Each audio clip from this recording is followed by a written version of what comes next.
میں ہوں مظفر بھٹی اور اس وقت موجود ہوں اسلام آباد کی مارگلا پہاڑیوں کے دامن میں۔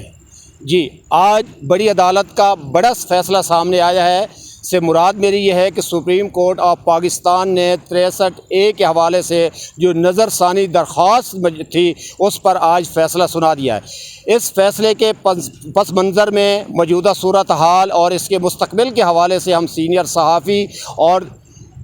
تجزیہ نگار رحیل نواز سواتی صاحب سے بات کریں گے کہ وہ اس حوالے سے ہمیں بریف کریں، ہمیں بتائیں کہ آج کا بڑی عدالت تو ضرور ہے لیکن یہ بڑا فیصلہ کیوں قرار دیا جا رہا ہے۔ السلام علیکم۔ وعلیکم السلام۔ جی، رحیل نواز سواتی صاحب کیسے ہیں آپ؟ جی، اللہ کے بڑا شکر الحمدللہ۔ سواتی صاحب آپ بتائیے گا کہ سپریم کورٹ آف پاکستان نے یہ بڑا فیصلہ، بڑی عدالت ہے اور اس کا ایک بڑا فیصلہ آیا ہے 63A کے حوالے سے ہے۔ اس 63A کے حوالے سے آپ تھوڑا سا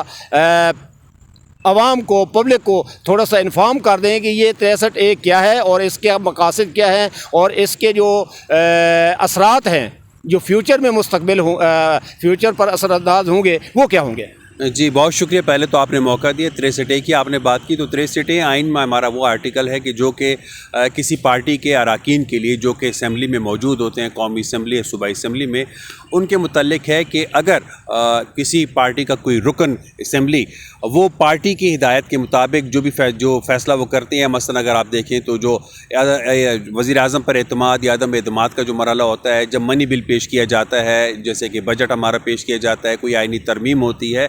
ایسے موقعوں پر اگر وہ پارٹی کی ہدایت کے برخلاف کوئی فیصلہ دیتا ہے تو اس میں آئین میں درج یہ ہے کہ اگر وہ ایسا فیصلہ کر بھی دیتا ہے، ووٹ اپنی پارٹی کی مرضی کے خلاف دیتا ہے، تو اس پر وہ ووٹ کاؤنٹ ہو جائے گا، اگرچہ اگر پارٹی کا سربراہ چاہے، پارٹی چاہے تو پھر اس کو رکنیت اسمبلی کی وہ ختم کر سکتے ہیں۔ الیکشن کمیشن کو درخواست دی جاتی ہے، الیکشن کمیشن اس کی رکنیت ختم کرتے ہیں، یہ ہمارے آئین میں ہے۔ یعنی ووٹ کاسٹ ہو جائے گا لیکن اس کی رکنیت ختم ہو سکتی ہے۔ لیکن اس کے بعد ہم نے یہ دیکھا کہ 2022 میں جب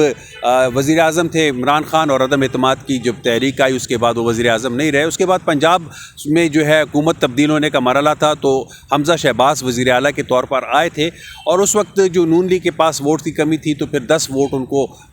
PTI کی جانب سے ملے، تو اس میں یہ معاملہ گیا سپریم کورٹ میں، عدالت میں گیا، اور اس میں یہ تھا کہ جو آئین میں درج ہے کہ ووٹ کاؤنٹ ہو جائے گا لیکن اس کے بعد جو ہے نا ان کی رکنیت منسوخ ہو سکتی ہے۔ لیکن اس وقت سپریم کورٹ نے یہ فیصلہ دیا کہ نہیں، اس میں اگر کوئی ایسا فیصلہ دیا جاتا ہے تو اس رکن کا ووٹ بھی شمار نہیں ہوگا اور رکنیت بھی اس کی چلی جائے گی۔ تو یہ ایک بڑا تھا، اور اس میں ہم نے یہ دیکھا کہ حمزہ شہباز شریف کی جگہ پرویز الہی جو ہے وزیر اعلیٰ بنے اور پھر انہوں نے حکومت کی۔ یہ تب اس وقت سپریم کورٹ بار ایسوسیشن جو ہے نا انہوں نے ایک نظر ثانی کی اپیل سپریم کورٹ میں دائر کی، تو وہ زیر التوا تھی تقریباً 2 سال سے، ایک لمبا عرصہ ہو گیا تھا۔ اور اس میں اب جب کہ یہ فیصلے کے لیے کئی مرتبہ دیکھا، آپ نے یہ دیکھا کہ جو پریکٹس اینڈ پروسیجر بل ہے اس کے آنے کے بعد یہ تھا کہ جو 3 سینئر جج ہیں، چیف جسٹس کے بعد 2 اور، تو 3 مل کے جو ہے نا یہ جو بینچ ہے ان کے بھی تشکیل دیں گے، جو کیسز ہیں ان کا بھی فیصلہ کریں گے کیا۔ تو اس میں جب کہا جاتا ہے کہ جو جسٹس منیب اختر تھے کہ جو تیسرے نمبر پہ تھے، یعنی چیف جسٹس کے بعد منصور علی شاہ اور پھر منیب اختر،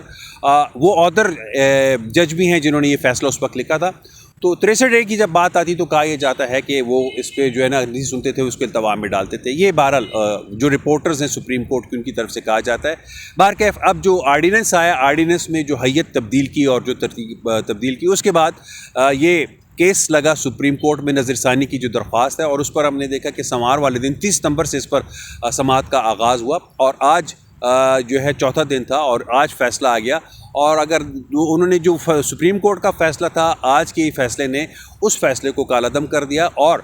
جو آئین کا اصل ہے یعنی کہ 63A میں جس طریقے سے کہ وہ ووٹ کاؤنٹ ہو سکے گا وہ بحال کر دیا ہے۔ تو اس پر جو صورتحال ہے اس میں 2 قسم کی آراء پائی جاتی ہیں، اور اب ہم بدقسمتی یہ ہے کہ ہر شعبہ ہمارا تقسیم در تقسیم ہے، ہم آئین کی آرٹیکل کی بات نہیں کرتے، ہر ایک اپنی مرضی سے جو ہے نا وہ ان چیزوں کا تعین کرتا ہے کہ کیا۔ اب بات یہ اس موقع پر جو PTI ہے ان کے جو کیا کہ پیروکار کہہ سکتے ہیں، پارٹی کے لوگ کہہ سکتے ہیں، ان کے حامی کہہ سکتے ہیں، وہ وکلاء ہوں یا دیگر شعبہ زندگی سے تعلق رکھنے والے لوگ، ان کا یہ کہنا ہے کہ جہاں اتنا عرصہ یہ درخواست نہیں لگی تھی نظر ثانی کی، اور چونکہ 25 اکتوبر کو جو موجودہ چیف جسٹس ہیں قاضی فائز عیسیٰ، ان کی ریٹائرمنٹ کی تاریخ ہے، تو ان کا کہنا یہ ہے کہ اب بھی نہ لگتی اور نئے آنے والے چیف جسٹس جو ہے ان کے دور میں یہ لگتی، پھر وہ اس پر فیصلہ جو بھی کرتے تو ٹھیک تھا۔ تو یہ ایک سیاسی بات ہے، اس کا کوئی سپریم کورٹ پابند نہیں ہے کہ وہ ابھی اس فیصلے کو سنے یا اس کو تاخیر سے سنے۔ ہاں، حق تو کسی بھی فیصلے کا یہ ہے کہ اگر کوئی نظر ثانی کی درخواست آتی ہے، کوئی بھی فیصلہ آتی ہے، فوری طور پر اس پر جو ہے نا اس کی سنوائی کر کے اس کا فیصلہ کیا جانا چاہیے۔ تو ایک دوسرا اس کا پہلو یہ ہے کہ ایک آئینی ترمیم جس میں یہ کہا جا رہا ہے کہ ایک آئینی عدالت بھی بنائی جائے گی، اور اس کے ساتھ ساتھ جو ججز کی عمر ہے، کہا یہ جا رہا ہے کہ دیگر تمام سرکاری ملازمین کی عمروں میں اضافہ کیا جائے گا، جس میں جو ججز ہیں ان کی عمر میں بھی اضافہ کیا جا سکتا ہے۔ ابھی یہ بات جو ہے نا مجوزہ ہے، تجویز کی ہوئی ہے، وہ نہ مسودہ کسی کے پاس آیا ہے نہ کچھ، لیکن بہرکیف حکومتی حلقوں کی جانب سے بھی یہ کہا گیا ہے کہ وہ ترمیم بہرکیف ضرور آ رہی ہے۔ اور اگر آپ دیکھیں تو پیپلز پارٹی کے جو چیئرمین ہیں وہ برملا کہہ رہے ہیں کہ جو مساق جمہوریت ہے اس میں آئینی عدالت کا قیام وہ ہم نے لکھا ہے، اور اس کی وجہ سے یہ ضروری ہو گیا کہ آئینی عدالت اس وقت قائم کی جائے۔ تو آئینی ترمیم تو آنی ہے، اور اس میں ابھی 63 کے آنے کی وجہ سے یہ ہے کہ حکومت کے پاس اسمبلی میں 2/3 اکثریت موجود نہیں ہے۔ تو اب اگر ان کو 10-15 ووٹ کی اگر ضرورت پڑتی ہے تو ممکنہ طور پر یہ ہے کہ اگر جو آزاد ارکان ہیں جن کو اس نے الیکشن کمیشن نے آزاد کہا ہوا ہے، جبکہ ایک فیصلے میں ان کو پی ٹی آئی کے اراکین کہا گیا ہے، تو توقع کی جا رہی ہے کہ شاید ان اراکین میں سے کچھ اس ترمیم کے حق میں ووٹ دے دیں۔ تو اگر ایسی صورت ہوتی ہے تو ان کا ووٹ شمار ہو جائے گا۔ یہ الگ بات ہے کہ اگر وہ جس پارٹی سے بھی تعلق رکھتے ہیں اس پارٹی کی قیادت ان کو نااہل قرار دے۔ جی اچھا،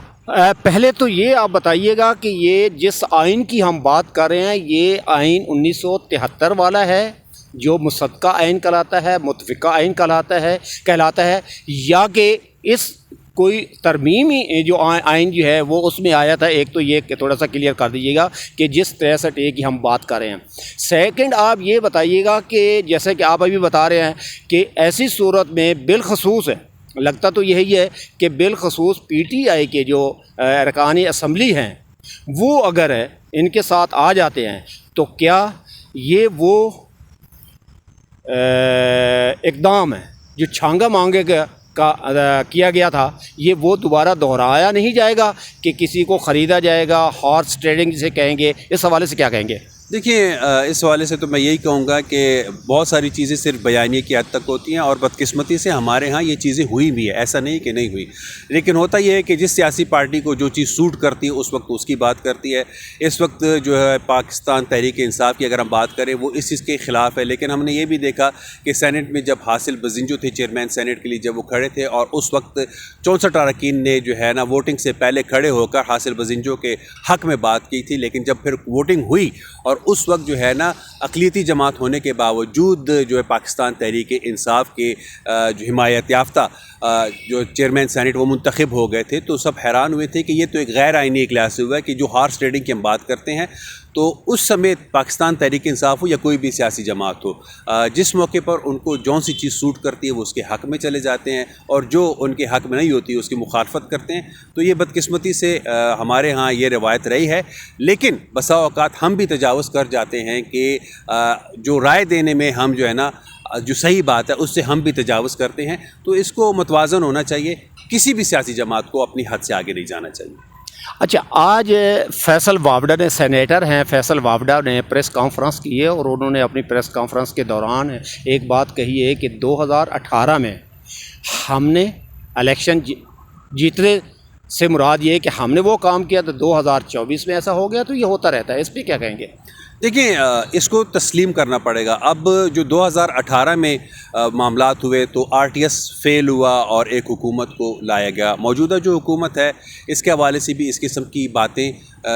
کی جاتی ہیں، سنائی دیتی ہیں، اور یقینی طور پر اس میں بہت سے حقائق بھی ہو سکتے ہیں، لیکن معاملہ یہ ہے کہ جب تک وہ حقائق سامنے نہ آئیں تو ہم صرف اس پر اندازے کر سکتے ہیں۔ موجودہ صورتحال بھی ہے، ابھی پی ٹی آئی کی اگر ہم بات کریں تو وہ مرکزی حکومت، پنجاب کی حکومت، سندھ کی حکومت پر اعتراض کرتی ہے، لیکن خیبر پختونخوا کی حکومت کو وہ کہتی ہے کہ یہ انتخابات بالکل درست ہوئے۔ تو اس قسم کے شکوک و شبہات تو موجودہ جو الیکشن ہوئے اس کے بارے میں پائے جاتے ہیں، اور اگر ایسا ہے اس کی تحقیقات ہونی چاہیے کسی بھی سطح پر۔ اگر اس قسم کی صورتحال ہو، ایسی حکومتیں بنے ہوں، خواہ موجودہ ہوں یا سابقہ ہوں، ان کی حمایت نہیں کی جا سکتی، ہمیں قبول ضرور کرنا پڑتا ہے۔ افسوسناک ہے، باہر کافی اس سلسلے کو بہتر ہونا چاہیے۔ جی ہاں، یہ تھے ہمارے ساتھ سینئر صحافی اور تجزیہ نگار رحیل نواز سواتی صاحب جو اپنے خیالات کا اظہار کر رہے تھے۔